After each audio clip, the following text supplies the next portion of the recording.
히브리서 9장 1절부터 15절 말씀입니다. 히브리서 9장 1절부터 15절까지 말씀 함께 교독하도록 하겠습니다. 제가 한 절 읽고 여러분 한 절 읽고 15절은 같이 읽겠습니다. 첫 언약에도 섬기는 예법과 세상에 속한 성소가 있더라.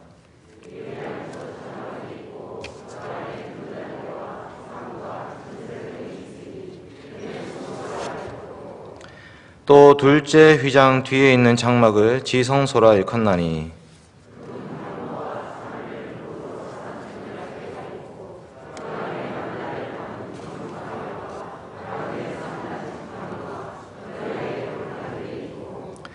그 위에 속죄소를 덮는 영광의 그룹들이 있으니 이것들에 관하여는 이제 낱낱이 말할 수 없노라.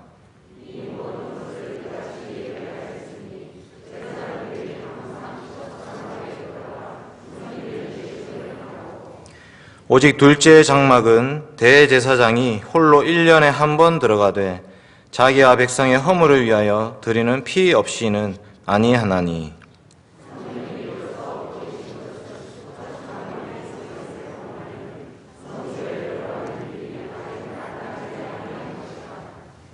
이 장막은 현재까지의 비유니 이에 따라 드리는 예물과 제사는 섬기는 자를 그 양심상 온전하게 할 수 없나니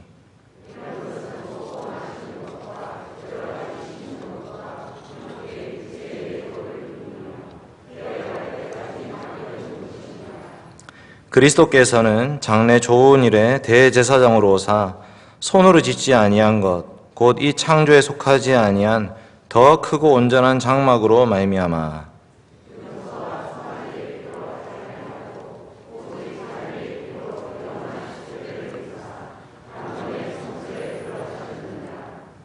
염소와 황소의 피와 및 암 송아지의 죄를 부정한 자에게 뿌려 그 육체를 정결하게 하여 거룩하게 하거든.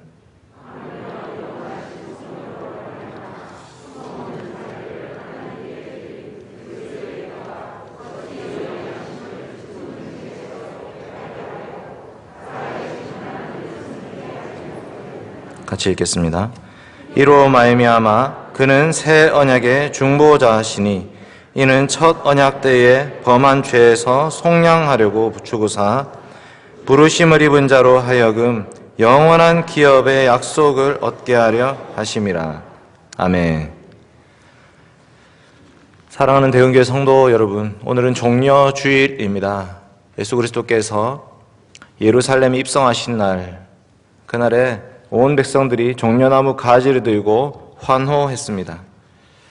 이들이 종려나무 가지를 들고 환호했던 이유는 예수님을 왕으로 모시기 위함이었습니다. 그런데 예수님은 예루살렘에 입성하시는 이유가 왕좌를 차지하기 위함이 아니었습니다. 예수님은 십자가에 죽으시기 위해서 예루살렘으로 들어가셨습니다. 아무 죄 없으신 예수 그리스도께서 최악의 형벌인 십자가형을 받으셨습니다. 아무 죄 없으신 예수님께서 하나님께 저주받은 자로서 나무에 달려 죽으셨습니다. 오늘은 예수 그리스도의 고난을 기념하는 주일입니다. 예수 그리스도의 죽음과 부활은 우리 신앙의 아주 핵심입니다. 아무 죄 없으신 예수님의 죽음으로 말미암아 우리는 구원을 받았습니다. 오늘은 웨스트민스터 신앙고백서 소교리 문답 25문답을 함께 배워보도록 하겠습니다. PPT 한번 띄워주십시오. 25문. 그리스도께서는 제사장직을 어떻게 수행하십니까? 답 시작. 제가 읽어드리겠습니다. 죄송합니다. 그리스도께서는 단번에 자기를 희생제물로 드려 하나님의 공의를 속상하시며 우리를 하나님과 더불어 화목하게 하시고 우리를 위하여 끊임없이 중보하심으로 제사장직을 수행하십니다. 아멘. 여러분, 예수 그리스도의 십자가의 죽음은 그리스도의 제사장직을 특별히 더 잘 보여주는 말씀입니다. 그러니까 예수 그리스도께서 이 땅 가운데 이루신 3직이 있는데 선지자직, 제사장직, 왕직이 있는데 그 중에 특별히 이 십자가의 죽음은 제사장직을 잘 보여준다는 말씀입니다. 그래서 오늘 저는 하늘 성소에 들어가신 영원한 대제사장 예수 그리스도라는 제목으로 하나님 말씀 증거하겠습니다. 특별히 대지는 세 가지입니다. 첫째로 예수 그리스도께서는 흠없는 제물로 자기를 드리셨습니다. 제물 대심이죠. 첫 번째. 두 번째, 예수 그리스도께서는 멜기세덱의 반차를 따른 영원한 대제사장이 되셨습니다. 제사장직입니다. 세 번째로 예수 그리스도께서는 하늘 성소에 들어가셨습니다. 어디서 예배를 드리는가의 문제입니다. 이 세 가지 대지로 하나님 말씀 증거하겠습니다. 예수 그리스도는 흠없는 제물로 자기 자신을 드렸습니다. 오늘 말씀 히브리서 9장 1절과 15절 같이 한번 읽어보겠습니다. 1절 히브리서 9장 1절입니다. 시작. 첫 언약에도 섬기는 예법과 세상에 속한 성소가 있더라. 아멘. 첫 언약에 대한 말씀이 1절부터 8절까지 쭉 나타나고 있습니다. 15절 말씀 한번 읽겠습니다. 시작. 이로 말미암아 그는 새 언약의 중보자시니 이는 첫 언약 때에 범한 죄에서 속량하려고 부르사 부르심을 입은 자로 하여금 영원한 기업의 약속을 얻게 하려 하심이라. 아멘. 15절에 새 언약에 대한 말씀이 나옵니다. 그래서 이 히브리서 9장 말씀은 옛 언약과 새 언약, 첫 언약과 둘째 언약이 대조되고 있는 것을 볼 수가 있습니다. 1절부터 8절까지의 말씀은 첫 언약인 구약시대의 제사를 어떻게 드렸는지, 성막과 성소의 기구들에 대해서, 그 다음에 제사장이 어떻게 제사를 드렸는지를 말씀하고 있습니다. 11절부터 28절까지는 예수님이 그 제사를 어떻게 성취하셨는지를 말씀하고 있습니다. 그 중간에 9절과 10절이 있습니다. 한번 띄워주십시오. 9절과 10절 한번 읽겠습니다. 시작. 이 장막은 현재까지의 비유니 이에 따라 드리는 예물과 제사는 섬기는 자를 그 양심상 온전하게 할 수 없나니 이런 것은 먹고 마시는 것과 여러 가지 씻는 것과 함께 육체의 예법일 뿐이며 개혁할 때까지 맡겨둔 것이니라. 아멘. 언제까지 맡겨두셨냐? 구약의 제사, 구약의 성막, 구약의 제사장 제도는 예수 그리스도께서 오셔서 성취할 때까지만 주신 말씀입니다. 그 말은 예수 그리스도께서 성취하고 나면 이제 더 이상 옛 언약에 속하였던 구약시대에 행하던 제사, 성막, 제사장 이제 더 이상 하면 안 된다는 말입니다. 예수님이 이 땅에 오셔서 마지막 제사를 드리셨습니다. 완전한 제사를 드리셨고 영원한 제사를 드리셨습니다. 그러니까 우리가 구약의 제사 제도가 예수 그리스도 안에서 성취되었다는 이 말씀을 기억하셔야 됩니다. 그 말은 구약이 이제 필요가 없다가 아니라 예수 그리스도의 십자가의 죽음에 구약의 모든 제사와 절기와 성막과 그 제사장, 직이 다 성취되었음을 말씀하고 있습니다. 구약을 알면 알수록 예수 그리스도의 십자가에 나타난 그 그리스도의 은혜를 더 깊이 풍성하게 알게 되는 것입니다. 여러 많은 것들을 가르칠 수 있겠지만 특별히 오늘 세 가지, 제사장, 흠없는 제물, 그리고 성소, 이 세 가지로 좀 축약해서 말씀을 증거하겠습니다. 첫 번째로 흠없는 제물 대신 예수 그리스도입니다. 흠없는 제물 대신 예수 그리스도. 여러분, 구약의 이스라엘 백성들이 제사를 드립니다. 그 제사의 제도가 아주 다양한 방식으로 순서도 복잡합니다. 그런데 크게 세 가지를 기억하시면 좋겠습니다. 첫 번째는 흠 없는 제물을 가지고 나와야 했습니다. 두 번째는 안수를 합니다. 그리고 세 번째는 피를 흘립니다. 이 세 가지 의미를 한번 살펴보겠습니다. 먼저 흠 없는 제물을 골라야 됩니다. 레위기 1장 3절 그 예물이 소의 번제이면 흠 없는 수컷으로 여호와 앞에 기쁘게 받으시도록 드릴지니라. 화목제의 예물을 드릴 때에도 소로 드리려면 수컷이나 암컷이나 흠 없는 것으로 여호와 앞에 드릴지니. 레위기에 있는 제사 제도의 모든 제사 시작에 제물을 골라야 되는데 어떤 제물을 고를 것인가? 흠 없는 제물, 흠 없는이라는 표현이 계속 반복해서 나오고 있습니다. 심지어 곡식, 곡물로 제사를 드릴 때도 고운 가루를 드려야 했습니다. 그러니까 이스라엘 백성들이 하나님께 제사를 드릴 때는 이 제물을 고르는 것에부터 예배가 시작되는 것입니다. 내가 가지고 있는 이 재물들 중에, 이 가축들 중에 흠 없는 것이 무엇인지를 골라야 됩니다. 흠이 없다는 것은 레위기 21장에 이렇게 말씀합니다. 누구든지 흠이 있는 자는 가까이 못할지니 맹인이나 다리 저는 자나 코가 불안전한 자나 지체가 다한 자나. 이건 사람에 대한 말씀이지만 신명기 15장에도 동물에 대해서 이렇게 말합니다. 그러나 그 짐승이 흠이 있어서 절거나 눈이 멀었거나 무슨 흠이 있으면 내 하나님 여호와께 잡아들이지 못할지니. 흠이 있는 재물을 하나님 받지 않으십니다. 이것은 정성을 쏟아라는 말씀이 아닙니다. 이것은 흠 없는 재물을 고르면서 내 정성을 쏟아라는 말씀이 아니라 결국 흠이 다 있습니다. 이 땅에서 드리는 재물 가운데 진짜 흠이 없는 게 어디 있겠습니까? 다 흠이 있는 것입니다. 흠 없는 것을 드리려고 고르면서 완전히 흠이 없으신 그분을 기다리게 하는 말씀입니다. 우리 주 예수 그리스도께서는 아무 흠도 없고 아무 죄도 없는 제물로 이 땅에 오셨습니다. 히브리서 4장 15절에 이렇게 말씀하십니다. 우리에게 있는 대제사장은 우리의 연약함을 동정하지 못하시리가 아니요 모든 일에 우리와 똑같이 시험을 받으시니로되 죄가 없으시니라. 7장 26절 이러한 대제사장은 우리에게 합당하니 거룩하고 악이 없고 더러움이 없고 죄인에서 떠나 계시고 하늘보다 높이 되시니라.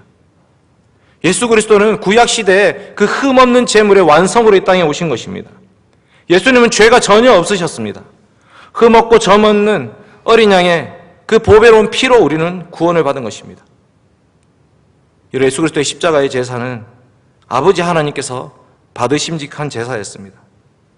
오늘 말씀에도 그 말씀이 나옵니다. 히브리서 9장 12절과 14절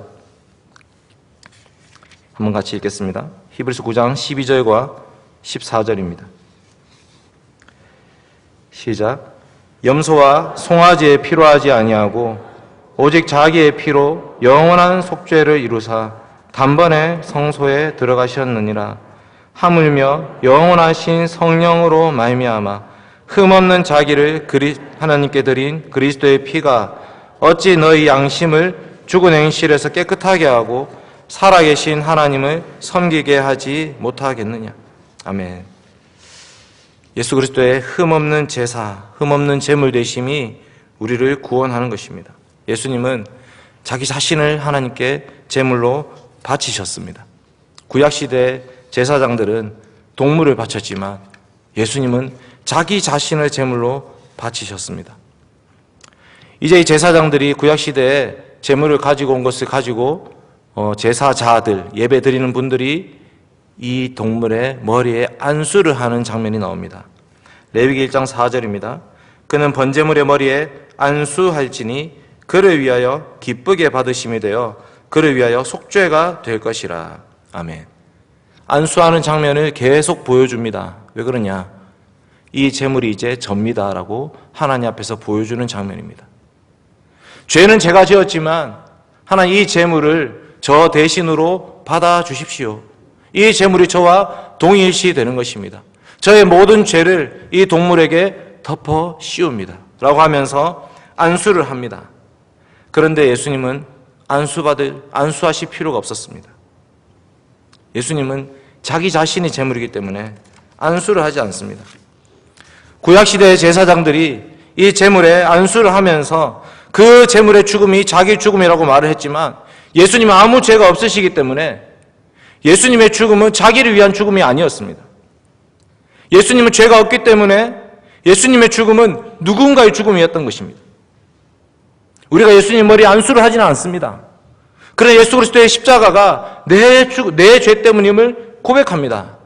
그러니 예수 그리스도의 죽음은 우리의 죄를 덮어쓰고 죽으신 것입니다. 하나님은 우리 모두의 죄악을 그에게 담당시키셨습니다. 이사야 53장 5절과 6절 말씀입니다. 그가 찔림은 우리의 허물 때문이요 그가 상함은 우리의 죄악 때문이라. 그가 징계를 받음으로 우리가 평화를 누리고 그가 채찍에 맞음으로 우리가 나음을 받았도다. 우리는 다 양 같아서 그릇 행하여 각기 제 길로 갔거늘 여호와께서 우리 모두의 죄악을 그에게 담당시키셨도다. 여러분, 죄는 우리가 지었는데 죄의 짐은, 죄값은 예수 그리스도께서 치르신 것입니다.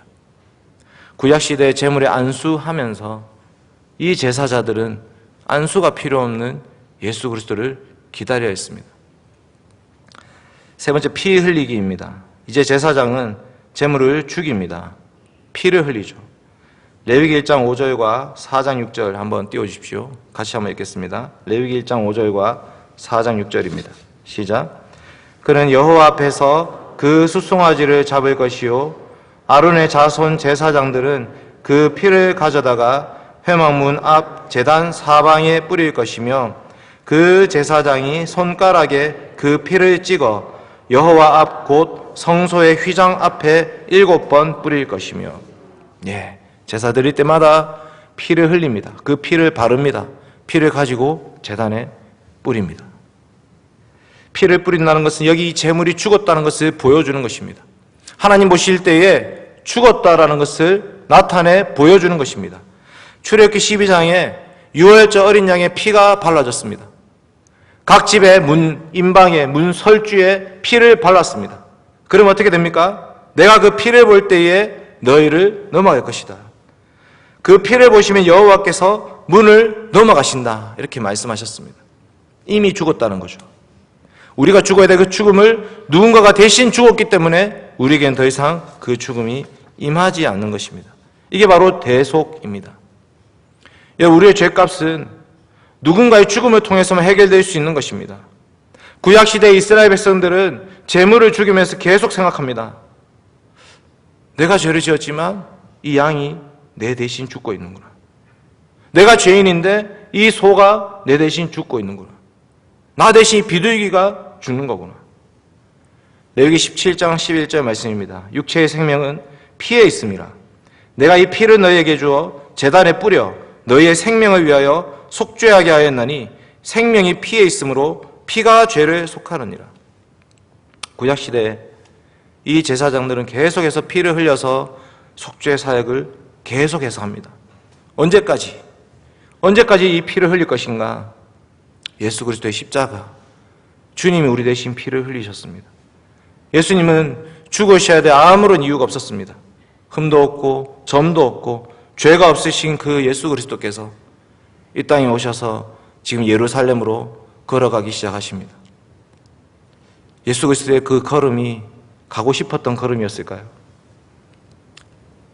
예수님 지금 그 십자가를 향해서 가야 되는데 나의 하나님 어찌하여 나를 버리시나이까? 라고 절규하면서 가야 되는 걸음이었습니다. 예수님께서 가야 될 길은 십자가의 길이었습니다. 요한복음 12장에 종려나무 가지를 들고 환호하고 있을 때에 예수님이 하시는 말씀이 나옵니다. 요한복음 12장 27절과 33절 한번 띄워주십시오. 27절 같이 읽겠습니다. 시작. 지금 내 마음이 괴로우니 무슨 말을 하리요? 아버지여 나를 구원하여 이 때를 면하게 하여 주옵소서. 그러나 내가 이를 위하여 이때에 왔나이다. 이렇게 말씀하심은 자기가 어떠한 죽음으로 죽을 것을 보이심이로라. 아멘. 여러분, 예수님의 십자가를 우리가 오해할 때가 있습니다. 패션 오브 크라이스트 같은 그런 영화에서 고통을 강조합니다. 끔찍하다, 아프겠다, 힘들겠다.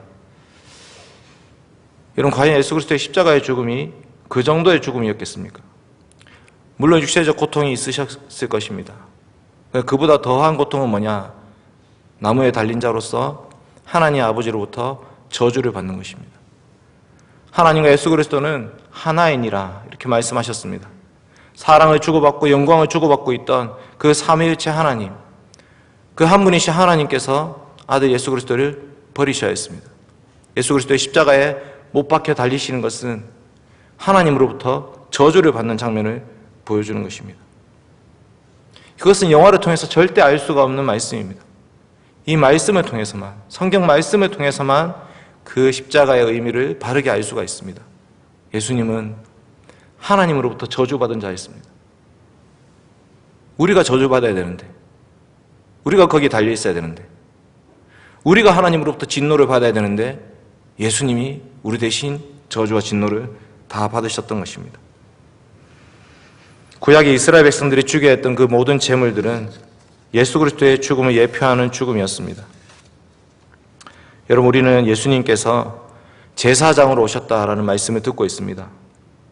제사장으로서 다른 제물을 죽인 것이 아니라 예수님은 제사장으로서 자기 자신의 제물로 바치셨습니다. 그 때문에 우리는 구원을 받았습니다.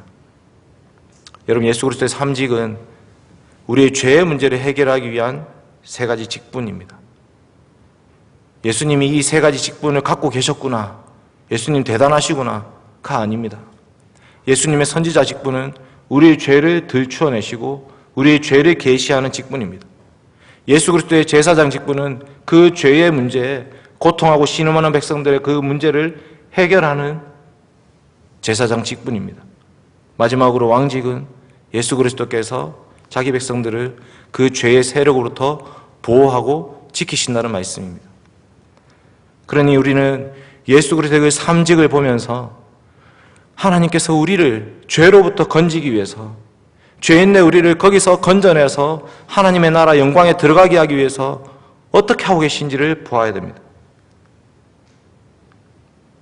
구약시대 제사장은 짐승의 피를 흘렸지만 참 대제사장이신 예수님께서는 자기의 피를 흘려서 우리를 구원하셨습니다.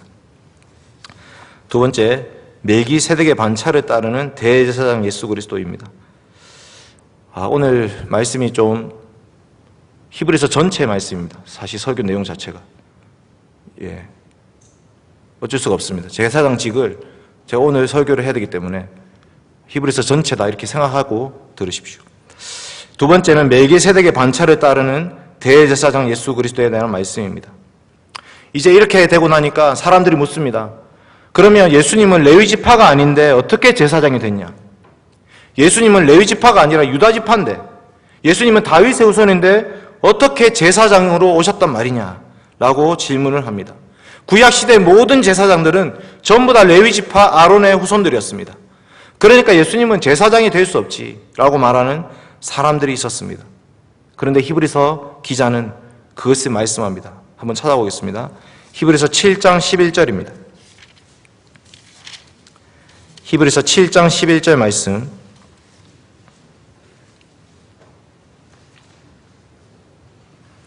같이 읽겠습니다. 히브리서 7장 11절 시작. 레위 계통의 제사 직분으로 말미암아 온전함을 얻을 수 있었으면 백성이 그 아래에서 율법을 받았으니 어찌하여 아론의 반차를 따르지 않고 멜기세덱의 반차를 따르는 다른 한 제사장을 세울 필요가 있느냐. 15절 말씀도 같이 읽겠습니다. 시작. 멜기세덱과 같은 별다른 한 제사장이 일어난 것을 보니 더욱 분명하도다. 아멘.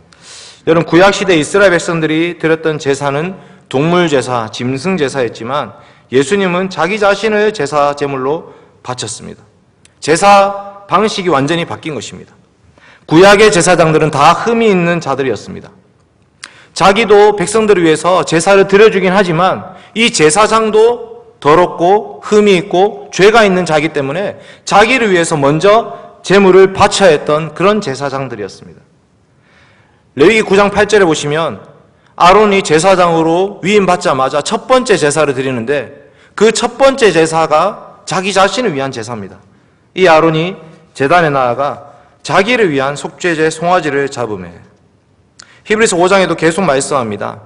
대제사장이 자기를 위해서, 사람을 위해서 속죄하는 제사를 드리기 전에 자기를 위해서 먼저 제사를 드려야 했다라는 말씀을 히브리서 5장이 계속 말하고 있습니다.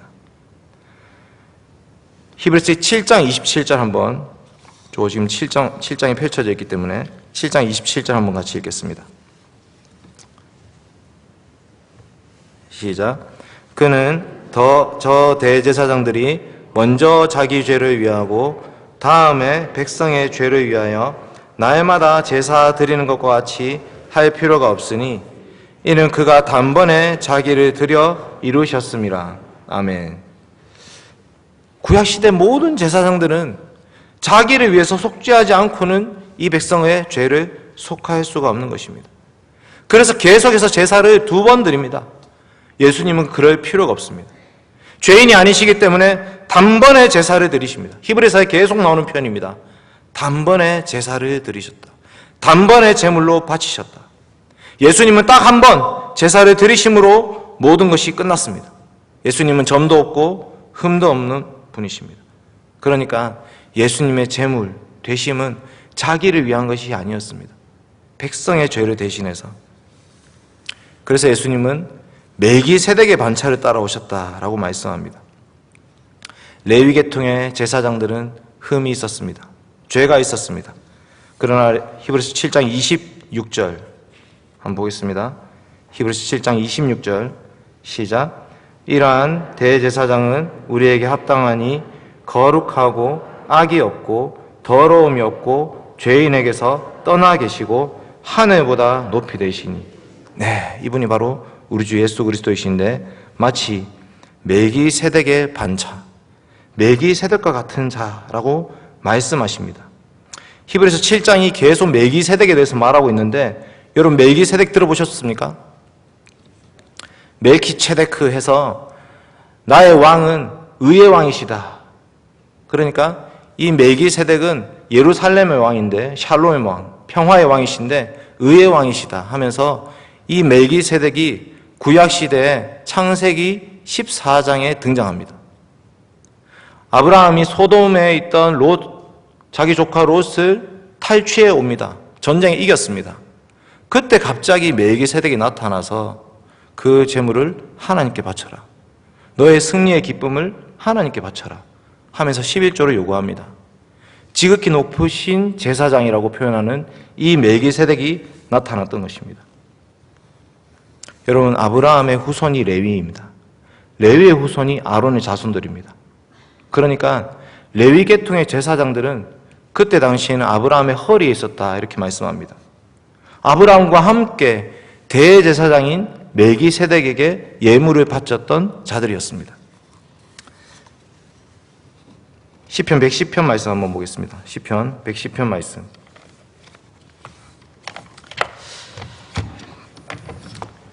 시편 110편입니다.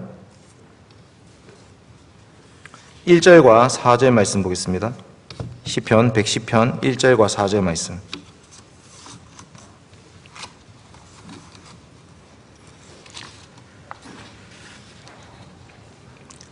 같이 읽겠습니다. 시작.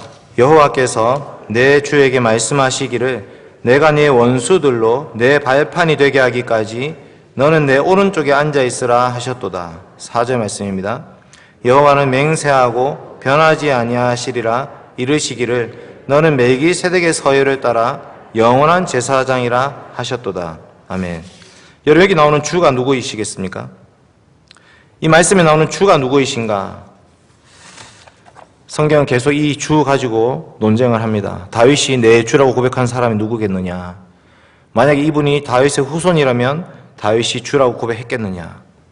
여기 다윗이 내 주라고 고백한 그분이 바로 우리 주 예수 그리스도이십니다. 그리스도께서 여호와께서 너는 내 오른쪽에 앉아있으라 말씀하신 바로 그 그리스도이십니다. 그러니까 주라는 단어가 똑같이 나오기 때문에 헷갈리는데 여호와께서 내 주에게 말씀하시기를 할 때 그 내 주가 바로 예수 그리스도라는 말씀입니다. 시편의 이 110편에서 너는 내 오른편에 앉아있으라 하셨던 예수 그리스도께서 멜기세덱의 서열을 따라서 영원한 제사장이 되셨다라고 말씀하고 있습니다. 그래서 히브리서는 창세기 14장의 멜기세덱과 시편 110편의 멜기세덱을 가지고 와서 히브리서에서 말씀합니다. 예수님은 레위 지파의 후손은 아니지만 멜기세덱의 반차로 오신 영원한 제사장이시다. 시작도 없고 끝도 없고 아비도 없고 어미도 없고 족보도 없습니다. 그래서 방불하여 영원한 제사장 같은 분, 그분이 바로 예수 그리스도이시다 이렇게 말씀합니다. 여러분, 예수님이 대제사장 되신 것은 아론의 자손보다도 훨씬 더 위대한 제사장으로 오신 것입니다. 아론의 제사장은 자기를 위해서도 제물을 바쳐야 했고 아론의 자손 제사장들은 계속 죽습니다. 그러니까 계속 그 다음 제사장을 계속 세워야 됩니다. 그리고 제사 제물도 효력이 한시적입니다. 계속 제물을 바꿔야 됩니다. 그런 제사장이 아니라 영원한 제사장으로 자기 자신을 제물로 바치신 예수 그리스도께서는 계속해서 제사장으로 계시는 것입니다. 지금도 예수 그리스도께서 하나님 보좌 우편에 앉아 계십니다. 무엇을 하십니까? 제사장 직분을 행하고 계십니다. 그곳에서 우리를 위해서 기도하고 계십니다. 예수님은 이 땅에 제사장으로 오셨습니다. 마지막으로 하늘 성소에 들어가신 예수 그리스도에 대한 말씀을 살펴보겠습니다. 여러분, 그렇다면 예수님은 왜 예루살렘 성전에서 죽지 않으셨는가? 예수님이 제사장이시고 예수님이 자신이 제사 제물이시라면 왜 예수님은 예루살렘 성전에서 죽지 않으셨습니까? 예수님 왜 이 땅의 성소에 들어가지 않으셨습니까? 요한복음 1장 14절 말씀이 이렇게 말씀합니다. 말씀이 육신이 되어 우리 가운데 거하심에 우리가 그의 영광을 보니 아버지의 독생자의 영광이요 은혜와 진리가 충만하더라. 말씀이 육신이 되어 우리 가운데 장막을 치셨다. 이렇게 말씀합니다. 2장 21절도 말씀합니다. 그러나 예수는 성전된 자기 육체를 가리켜 말씀하신 것이라. 돌 성전인 예루살렘이 아니라 예수 그리스도가 참 성전으로 이 땅에 오셨다라고 말씀하고 있습니다. 여러분, 성전의 핵심은 하나님 아버지를 만나는 곳입니다. 하나님의 임재가 있는 곳이 성전입니다. 그러나 유대인들은 그곳을 시장으로 만들어버렸고 강도의 소굴로 만들어버렸습니다. 예수님은 이 땅에 오셔서 그 예루살렘 성전을 보면서 한탄하셨습니다. 돌 하나도 돌 위에 남지 않고 다 무너뜨려지리라. 저 예루살렘 성전에는 하나님이 계시지 않는다는 것입니다.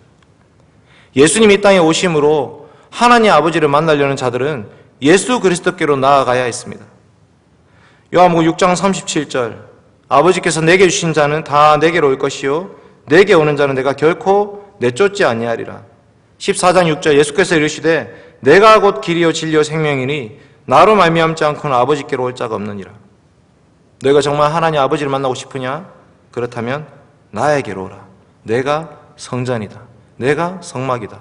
나를 통해서 하나님 만날 수 있다. 예수님이 오실 때까지 구약시대 이 제사장들이 섬기던 이 성막과 성전은 하나님의 집을 상징하고 보여줄 뿐이었습니다. 이 땅에 있는 성소는 모형입니다. 모형. 우리가 어릴 때 차를 가지고 놉니다. 모형차. 커서도 가지고 놉니까? 운전할 수 있는 제가 집에서 차 가지고 놀겠습니까? 물론 노는 사람도 있겠습니다. 그러나 진짜 차를 타고 다닐 수가 있는데, 어릴 때 지었던 그 레고 블록으로 만든 집이 아니라 진짜 집에 살고 있는데 더 이상 그 모형을 계속 거기에 갈 필요가 없는 것입니다. 예루살렘 성전은 하늘의 성소를 보여주는 기능이었습니다. 하나님이 계신 진짜 집은 하늘 성소. 예수님은 바로 그 하늘 성소에 올라가셨다. 예수님 이 땅에서 십자가에서 죽으심으로 속죄의 사역을 완성하시고 하늘 성소에 들어가셨다라고 말씀하십니다. 히브리서 9장 7절과 8절입니다. 한번 보겠습니다. 히브리서 9장 7절과 8절입니다.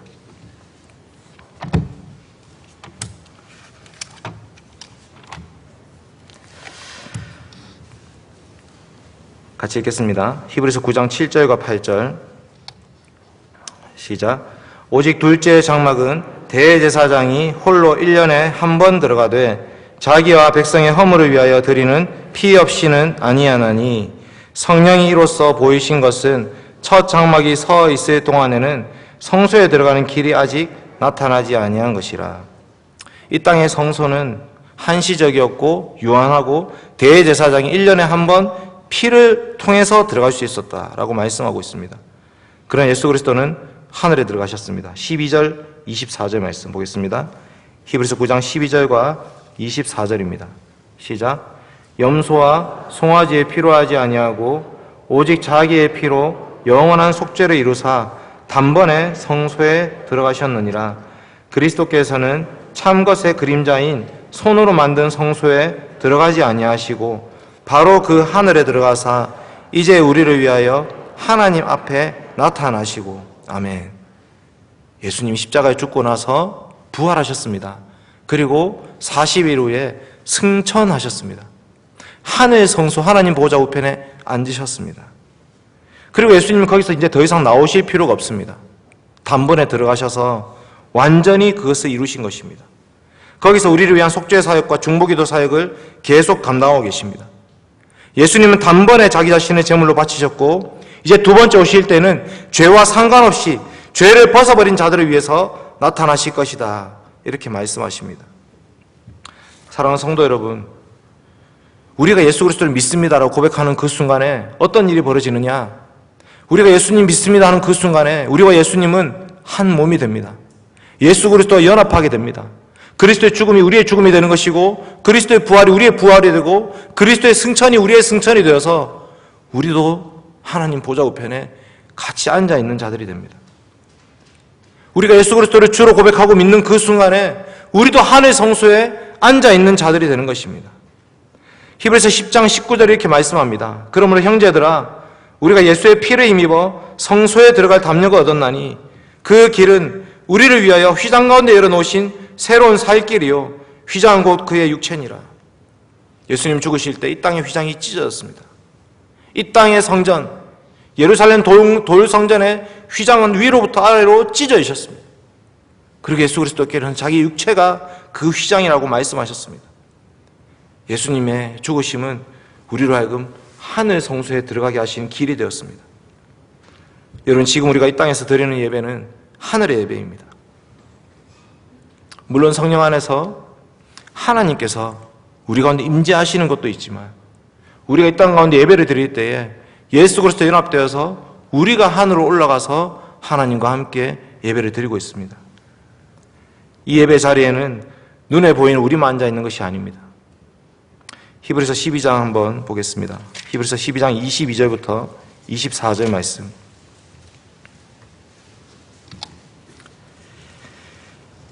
히브리서 12장 22절부터 24절까지 말씀 같이 한번 읽겠습니다. 시작. 그러나 너희가 이룬 곳은 시온 산과 살아계신 하나님의 도성인 하늘의 예루살렘과 천만 천사와 하늘에 기록된 장자들의 모임과 교회와 만민의 심판자이신 하나님과 및 온전하게 된 의인의 영들과 새 언약의 중보자이신 예수와 및 아벨의 피보다 더 나은 것을 말하는 뿌린 피니라. 아멘. 우리가 이룬 곳, 우리가 예수 그리스도 믿음으로 말미암아 예배 시간에 이룬 곳이 어디냐? 우리는 지금 하늘 성소, 하늘의 예루살렘에 이르렀다고 말씀하고 있습니다. 여러분, 우리가 이번 한 주간을 고난 주간으로 보내고 있습니다. 사순절이라는 기간이 있습니다. 사순절. 그리스도의 죽으심을 기억하면서 40일 동안 그 고난 가운데 함께 동참하는 기간입니다. 금식하면서 보냈습니다. 그러나 고난 주간은 우리가 주님을 위해서 고난받는 주간이 아닙니다. 고난 주간의 1차적인 이유와 목적은 예수님이 우리 때문에 고난받으셨음을 믿고 고백하는 주간이 되어야 됩니다. 어떤 목사님이 십자가에 못 박히는 장면을 연출하면서 다니는 것을 보았습니다. 그 예수님이 십자가에 못 박혀 죽으신 것과 그 목사님이 십자가에 못 박히는 것이 무슨 상관이 있겠습니까? 정말 예수님께서 그것을 좋아하시겠습니까? 그러면 그분에게는 예수 그리스도의 십자가가 무슨 의미가 있겠습니까? 우리는 십자가에 못 박히는 것이 아닙니다. 예수 그리스도께서 나를 위해서, 우리를 위해서 이 땅에 오셔서 고난받으셨고 십자가에 죽으셨고 그 은혜와 사랑에 힘입어서 부활의 감사와 감격 가운데 우리의 이웃을 돌아보고 우리 이 땅 가운데 정말 내가 짊어져야 될 십자가를 짊어져야 됩니다. 예수님처럼 그렇게 그 십자가에 못 박히는 것이 고난주간에 할 일이 아닙니다. 이 주간은 장례식이 되어서는 안 됩니다. 그저 예수님의 죽음을 슬퍼하기만 하는 기간이 되어서는 안 됩니다. 예수님의 고난받으심, 예수님의 죽음으로 말미암아 우리 모든 죄값이 완전히 다 해결됐습니다. 그러니 이제 우리는 하나님 보좌 앞으로 나아가야 됩니다. 거기서 그리스도께서 우리를 위해 기도하고 계십니다.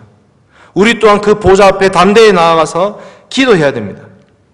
이 땅 가운데 고통받고 있는 자들, 근심하는 자들, 연약한 자들, 그들을 위해서 기도해야 됩니다. 예수 그리스도께서 대제사장 되셨다, 이런 것은 너무나 놀라운 소식입니다. 우리 이제 그 말씀을 믿음으로 우리가 이제 제사장 역할을 감당해야 됩니다. 마지막으로 히브리서 13장 15절과 16절 한번 읽어보겠습니다. 히브리서 13장 15절과 16절입니다. 시작. 그러므로 우리는 예수로 말미암아 항상 찬송의 제사를 하나님께 드리자. 이는 그 이름을 증언하는 입술의 열매니라. 오직 선을 행함과 서로 나누어 주기를 잊지 말라. 하나님 이 같은 제사를 기뻐하시느니라. 아멘. 예수 그리스도의 대제사장 되심이 우리를 제사장으로 만들었습니다. 이제 우리는 찬송을 부르면서 제사를 드립니다. 이제 우리는 서로 사랑하면서 이웃을 돌보면서 선을 행하면서 제사를 드리는 것입니다. 예배 가운데 우리는 우리 위해 죽으신 주님을 만납니다. 주중의 삶을 통해서 우리는 우리가 누구를 위해서 희생하고 헌신할 것인가를 생각해 보셔야 됩니다. 우리의 삶이 향기로운 제물이 되어서 하나님께서 그 제물을, 제사를 흠향해 주실 것입니다. 결국 마지막에 영원하신 영광의 하나님께서 우리를 받으시고 우리와 함께 영원토록 그 영원한 하늘 가운데서 기뻐하고 즐거워하며 찬송하며 살아갈 그날을 기다리면서 이 땅 가운데 그 제사장의 길을 기꺼이 걸어가는 저와 여러분 되시길 바랍니다. 같이 기도하겠습니다. 아버지 하나님 감사드립니다. 이 고난주간 시작하는 종려 주일을 보내었습니다. 걸어가신 하나님, 우리가 무엇이간데 아들 예수 그리스도를 보내어 주셨습니까? 예수님이 왜 이 땅에 낮고 천하 이 땅 위에